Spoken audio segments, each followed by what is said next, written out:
ಶಿರಸಿ ಹುಲೇಕಲ್ ವಲಯದ ಅರಣ್ಯಾಧಿಕಾರಿಯಾಗಿ ಶಿವಾನಂದ್ ನಿಂಗಾಣಿ ಅಧಿಕಾರ ವಹಿಸಿಕೊಂಡರು. ಅವರು ಈ ಹಿಂದೆ ಶಿರಸಿ ವಲಯ ಅರಣ್ಯಾಧಿಕಾರಿಯಾಗಿ ಪ್ರಾಮಾಣಿಕವಾಗಿ ಸೇವೆ ಸಲ್ಲಿಸಿದ್ದು, ಇದೀಗ ಹುಲೇಕಲ್ ವಿಭಾಗಕ್ಕೆ ವರ್ಗಾವಣೆಗೊಂಡಿದ್ದಾರೆ. ಉತ್ತರ ಕನ್ನಡ ಜಿಲ್ಲೆಯಲ್ಲಿನ 5 ವರ್ಷ ಮೇಲ್ಪಟ್ಟ ಮತ್ತು 15 ವರ್ಷ ಮೇಲ್ಪಟ್ಟ ಎಲ್ಲಾ ವಿದ್ಯಾರ್ಥಿಗಳ ಆಧಾರ್ ಕಾರ್ಡ್ಗಳಿಗೆ ಕಡ್ಡಾಯವಾಗಿ ಬಯೋಮೆಟ್ರಿಕ್ ಅಪ್ಡೇಟ್ ಮಾಡಿಸುವ ಕುರಿತಂತೆ ಶಿಕ್ಷಣ ಇಲಾಖೆ ಅಧಿಕಾರಿಗಳು ಕ್ರಮ ಕೈಗೊಂಡು ಯಾವುದೇ ವಿದ್ಯಾರ್ಥಿ ಇದರಿಂದ ಹೊರಗುಳಿಯದಂತೆ ಎಚ್ಚರ ವಹಿಸಬೇಕು ಎಂದು ಜಿಲ್ಲಾಧಿಕಾರಿ ಲಕ್ಷ್ಮೀಪ್ರಿಯಾ ತಿಳಿಸಿದರು.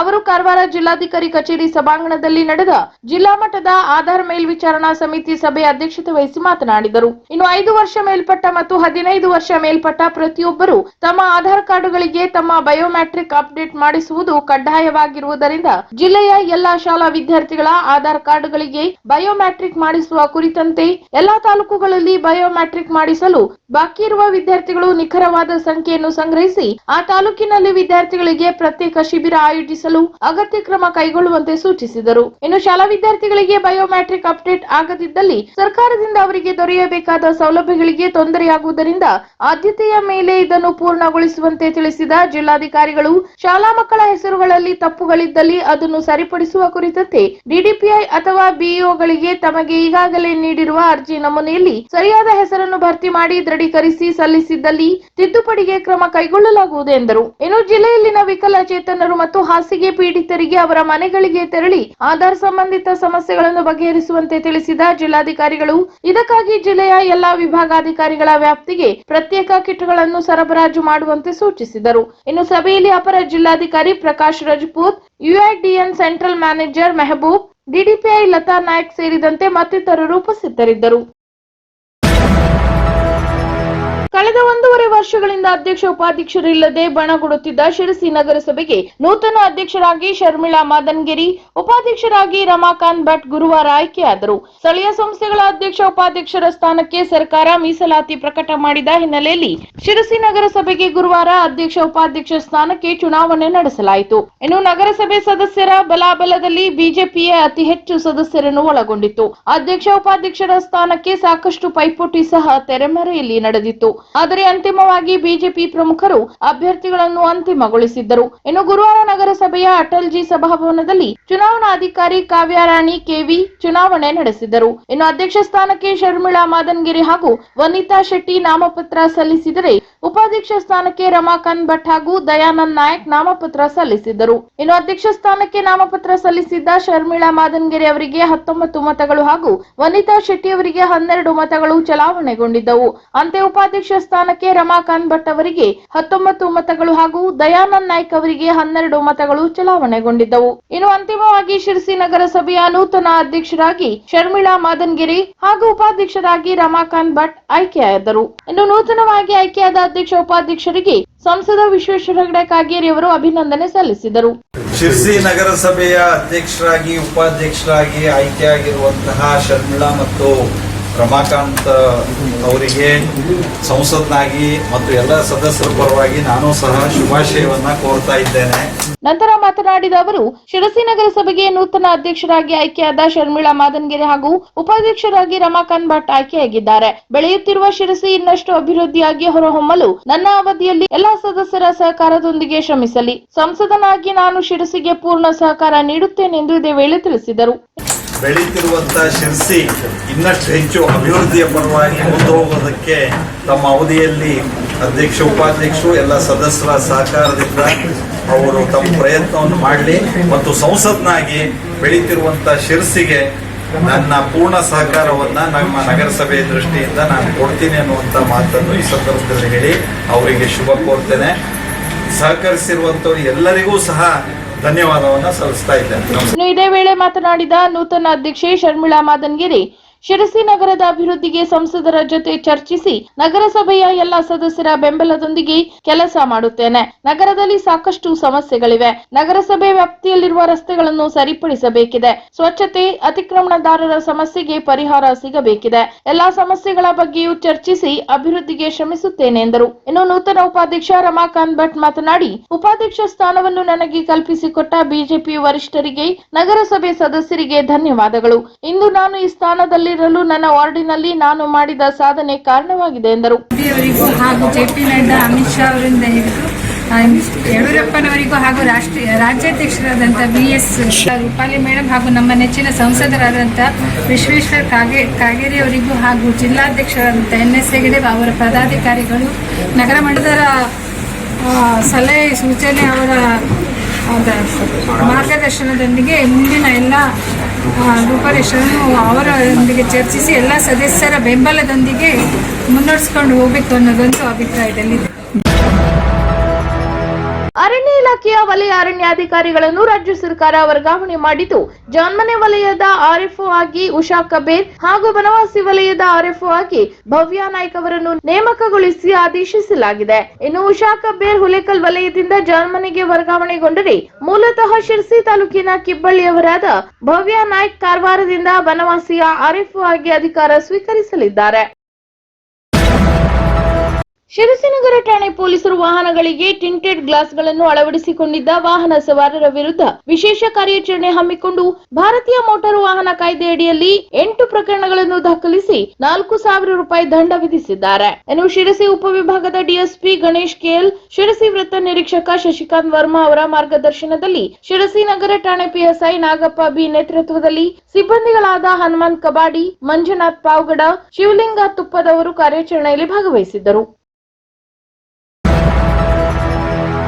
ಸಾರ್ವಜನಿಕ ರಸ್ತೆಯನ್ನು ಅತಿಕ್ರಮಿಸಿರುವ ಕುರಿತು ಪ್ರಶ್ನಿಸಿದ್ದಕ್ಕೆ ಪಟ್ಟಣ ಪಂಚಾಯತ್ ಸದಸ್ಯ ಸೈಯದ್ ಅಲಿ ತಮ್ಮ ಮೇಲೆ ಜೀವ ಬೆದರಿಕೆ ಹಾಕಿರುವುದಾಗಿ ಬಿಬಿ ಆಯಿಷಾ ಶೇಖ್ ಆರೋಪಿಸಿದ್ದಾರೆ. ಇನ್ನು ಯಲ್ಲಾಪುರ ಪಟ್ಟಣದಲ್ಲಿ ಕರೆದ ಮಾಧ್ಯಮಗೋಷ್ಠಿಯಲ್ಲಿ ಮಾತನಾಡಿದ ಅವರು, ಪಟ್ಟಣದ ಉದ್ಯಮ ನಗರದ ವಿವಾದಿತ ಜಾಗವನ್ನು ಅತಿಕ್ರಮಿಸಿಕೊಂಡಿರುವ ಸೈಯದ್ ಅಲಿ ನಮ್ಮ ಮನೆಗೆ ತೆರಳಲು ದಾರಿ ಇಲ್ಲದಂತೆ ಮಾಡಿರುತ್ತಾರೆ. ಈ ಕುರಿತು ಹಲವು ಬಾರಿ ಪಟ್ಟಣ ಪಂಚಾಯತ್ ಮುಖ್ಯಾಧಿಕಾರಿಗಳ ಗಮನಕ್ಕೆ ತರಲಾಗಿದ್ದರೂ ಈವರೆಗೂ ಯಾವುದೇ ಕಠಿಣ ಕ್ರಮವನ್ನು ಕೈಗೊಂಡಿಲ್ಲ. ಪೊಲೀಸರು ಸಹ ಸೈಯದ್ ಅಲಿ ಅವರಿಗೆ ಜಾಗದ ಕುರಿತು ಇರುವ ದಾಖಲೆಗಳನ್ನು ತೋರಿಸುವಂತೆ ಸೂಚಿಸಿದರೂ ಯಾವುದೇ ದಾಖಲಾತಿಗಳನ್ನು ಸಲ್ಲಿಸದೆ ಜಾಗಕ್ಕೆ ಸಿಮೆಂಟ್ ಕಾಂಪೌಂಡ್ ಹಾಕಿದ್ದಾರೆ. ಇನ್ನು ಆಗಸ್ಟ್ 8ರಂದು ಮತ್ತೆ ಪುನಃ ಕಟ್ಟಡ ನಿರ್ಮಾಣ ಕಾರ್ಯ ಪ್ರಾರಂಭಿಸಿದಾಗ ನಾವು ಪೊಲೀಸರಿಗೆ ತಿಳಿಸಿ ಅವರು ಸಹ ಕೆಲಸ ನಿಲ್ಲಿಸಿದ್ದರು. ಆದರೆ ಮತ್ತೆ ಆಗಸ್ಟ್ 11ರಂದು ಮತ್ತೆ ಕೆಲಸ ಪ್ರಾರಂಭಿಸಿದ್ದು ಇದನ್ನು ಪ್ರಶ್ನಿಸಿದಾಗ ನನಗೆ ಹಾಗೂ ನನ್ನ ತಮ್ಮ ಹಸನ್ ಸಾಬ್ ಕಾರ್ನಳ್ಳಿ ಅವರನ್ನು ಅವ್ಯಾಚ್ಯ ಶಬ್ದಗಳಿಂದ ನಿಂದಿಸಿ ಇದೇ ಜಾಗದಲ್ಲಿ ಸುಟ್ಟು ಹಾಕುತ್ತೇನೆ ಎಂದು ಜೀವ ಬೆದರಿಕೆ ಹಾಕಿದ್ದಾನೆ. ಓರ್ವ ಪಟ್ಟಣ ಪಂಚಾಯತ್ ಸದಸ್ಯರಾಗಿ ತಮ್ಮ ರಾಜಕಾರಣದ ದರ್ಪವನ್ನು ನಡೆಸುತ್ತಿದ್ದು ತಮ್ಮ ಸದಸ್ಯತ್ವದ ದುರುಪಯೋಗ ಮಾಡಿಕೊಳ್ಳುತ್ತಿದ್ದಾರೆ. ಹೀಗಾಗಿ ಸಂಬಂಧಿಸಿದ ಅಧಿಕಾರಿಗಳು ತಕ್ಷಣ ಅವರ ಮೇಲೆ ಕಠಿಣ ಕ್ರಮ ಕೈಗೊಂಡು ನಮಗೆ ನ್ಯಾಯ ಒದಗಿಸಿಕೊಡಬೇಕೆಂದು ಕೋರಿಕೊಳ್ಳುತ್ತೇನೆ ಎಂದು ತಿಳಿಸಿದ್ದಾರೆ. ಇನ್ನು ಈ ವೇಳೆ ಹಸನ್ ಸಾಬ್ ಕಾರ್ನಳ್ಳಿ ಮತ್ತು ಸಾಮಾಜಿಕ ಹೋರಾಟಗಾರ ಧೀರಜ್ ತಿನೇಕರ್ ಉಪಸ್ಥಿತರಿದ್ದರು. ಹಾರ್ದಿಕ ಶುಭಾಶಯಗಳು. ನಗರದ ಸರ್ವತೋಮುಖ ಅಭಿವೃದ್ಧಿಯಲ್ಲಿ ಆಸಕ್ತಿಯುಳ್ಳ ಕ್ರಿಯಾಶೀಲರು, ಜನಪರ ಕಾಳಜಿಯುಳ್ಳವರು ಆಗಿರುವ ಶ್ರೀಮತಿ ಶರ್ಮಿಳಾ ಮಾದನ್ಗೇರಿಯವರು ಶಿರಸಿ ನಗರಸಭೆಯ ಅಧ್ಯಕ್ಷರಾಗಿಯೂ ಶ್ರೀ ರಮಾಕಾಂತ್ ಭಟ್ ಇವರು ಉಪಾಧ್ಯಕ್ಷರಾಗಿಯೂ ಆಯ್ಕೆಗೊಂಡಿರುವುದು ಸಂತಸದ ಸಂಗತಿ. ಇವರ ಆಡಳಿತಾವಧಿಯಲ್ಲಿ ನಗರದ ಜನತೆಗೆ ಉತ್ತಮ ಸೇವೆ ಲಭಿಸಲಿ ಎಂದು ಆಶಿಸಿ ಅಭಿನಂದಿಸುವವರು ಮುಖ್ಯಸ್ಥರು ಹಾಗೂ ಸಿಬ್ಬಂದಿ ವರ್ಗ, Kadamba news first channel, Sirsi.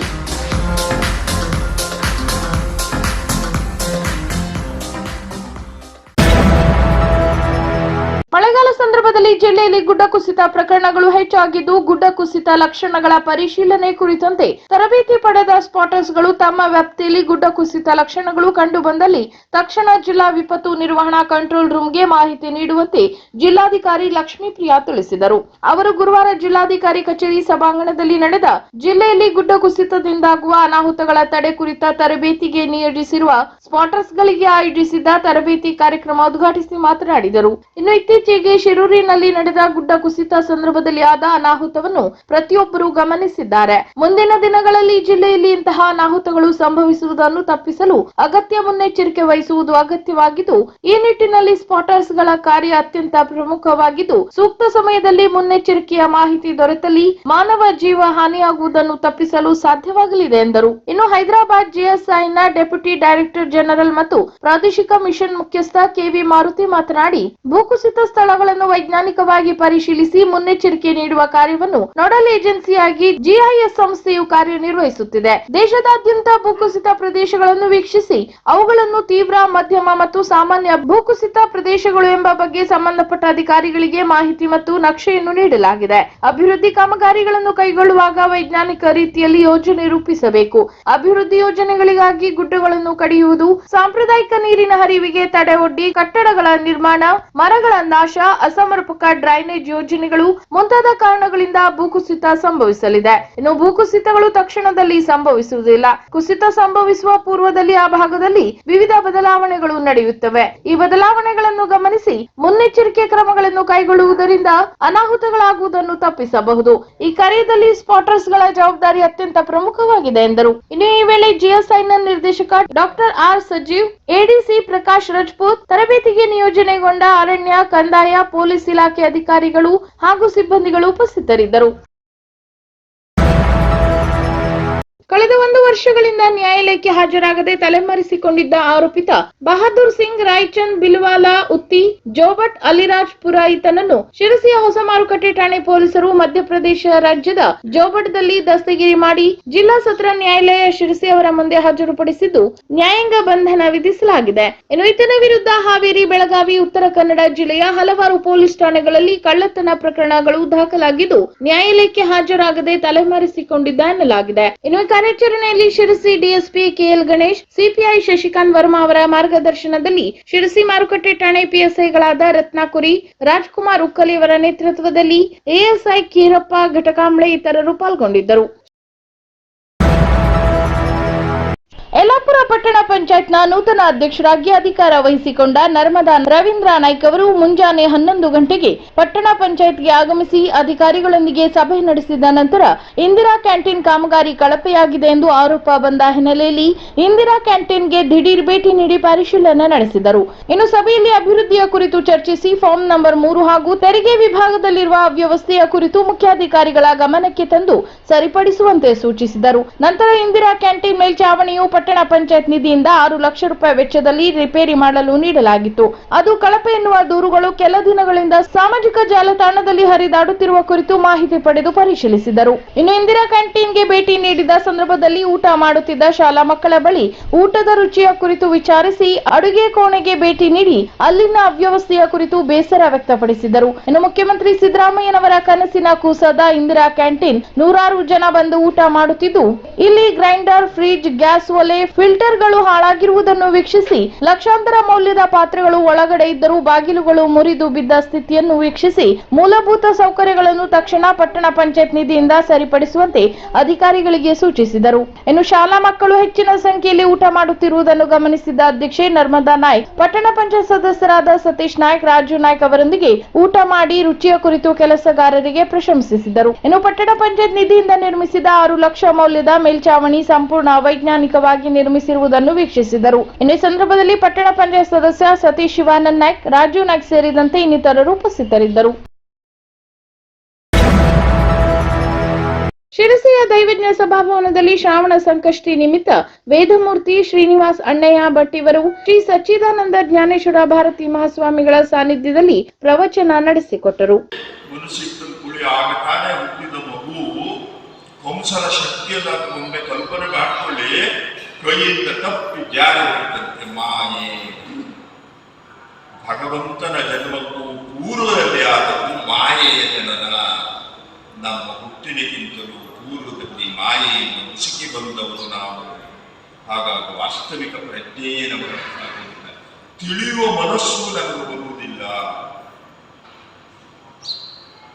ಆಯ್ತು, 7ನೇ